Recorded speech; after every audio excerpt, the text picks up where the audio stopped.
เกาะหัวห้องให้น้ำตามันไหลบ่เศร้ายืนซึมหัวใจง่อยเหงามื้อนี้แล้วเจ้าสิเข้าพักผ่อนจอบสองนอกหัวบ่กล้าอ่อนอัวเข้าไปร่วมงา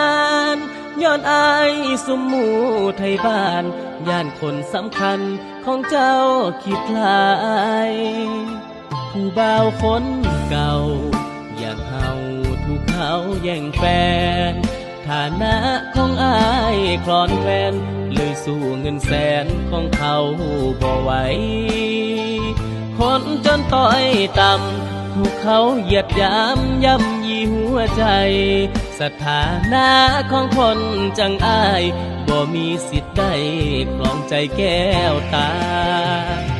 จอบส่องนอกหัวเห็นเจ้ากับเขา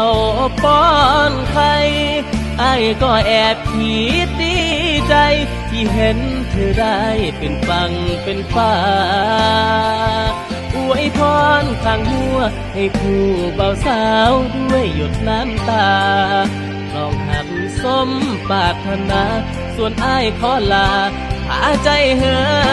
นห่างก็หัวห้องให้น้ำตาของอ้ายพังยาว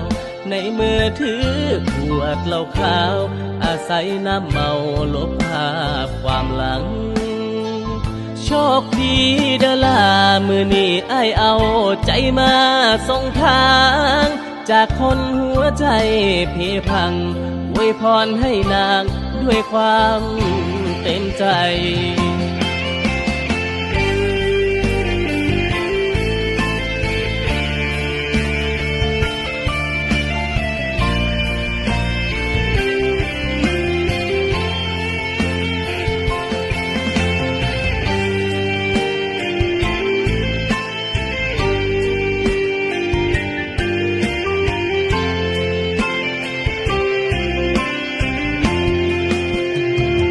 จอบส่องนอกหัวเห็นเจ้ากับเขา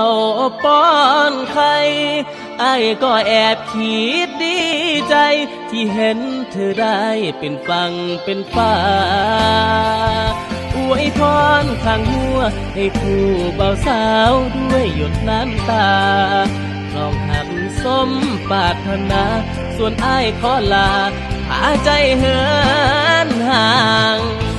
ก็หัวห้องให้น้ำตาของอ้ายพังยาวในมือถือขวดเหล้าขาวอาศัยน้ำเมาลบภาพความหลังโชคดีเดอล่ามือนี้อ้ายเอาใจมาส่งทา